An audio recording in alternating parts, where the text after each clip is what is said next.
back to the channel. Here's a little update on the Teisco Spectrum 4 guitar.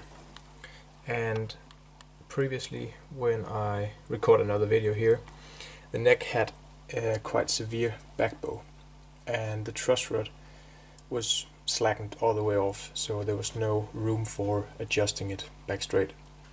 So I talked about sanding the neck back straight, and that is basically what has happened now.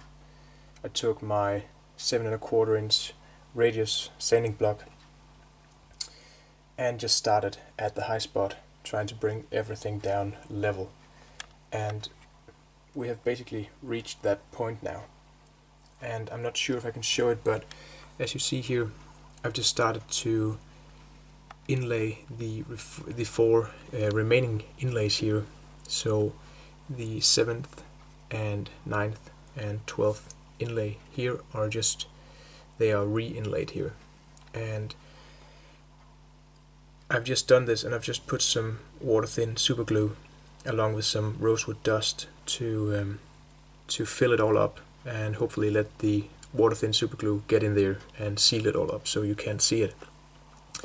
And it's basically the same I've done here on the 5th fretboard inlay. So if I zoom in a little bit here, you should be able to see that we have some lines around it, especially over here, and that's where I filled it. So straight out from the factory, they didn't do a very good rounding job, and I don't know what to expect. But also the inlays had shrunk a bit over time, because this is a very rare and old guitar, late 60s model this year, so it has seen better days. But all the inlays are basically sanded flush, at least those down here, and they are inlaid, and it looks a hell of a lot better.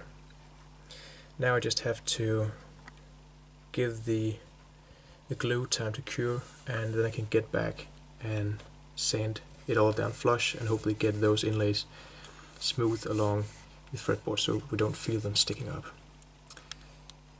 And that's the progress. From there, I have just over here registered the fret wire.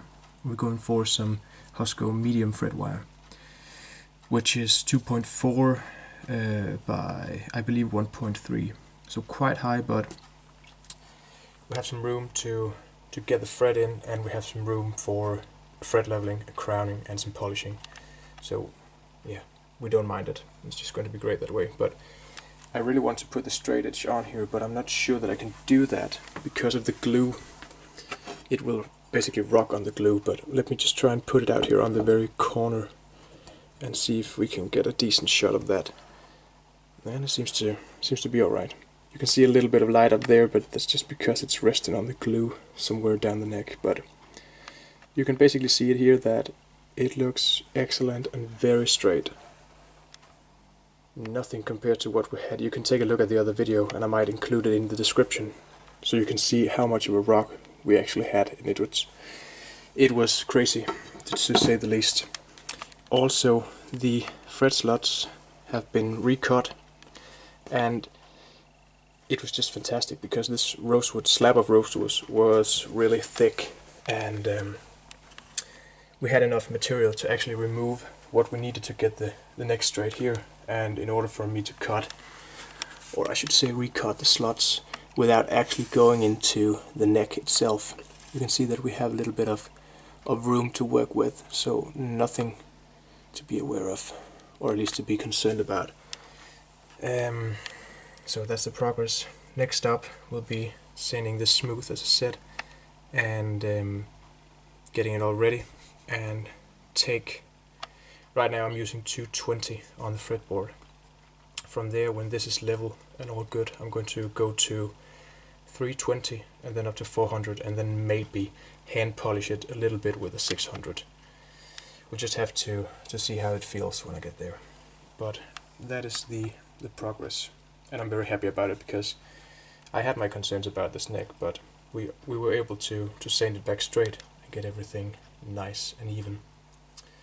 So next up is sanding smooth, getting all polished up, then we can continue with the fretting. And I'm looking forward to that because this fret wire right here, it seems to work very well with the slots. Just place one in here and you can see that we have a nice bit of room to work with, and the tang is going to grab excellently around the fret slot itself, so that's nice. Looking forward to do that. So I'll see if I can crack in another update when I get most of this done, or at least it would be nice to have a little bit of material on this when those are sanded down flush, and it looks great. So either it's going to be some pictures or it's going to be another short video. We'll have to see about that, but just wanted to give you an update on how it's going. And so far it's been really great. So thanks for tuning in, guys, and thanks for all the new subscribers, and I hope to get out a lot more content here in 2019. And yeah, a happy new year to all of you, and I will see you soon, guys. Have a good one.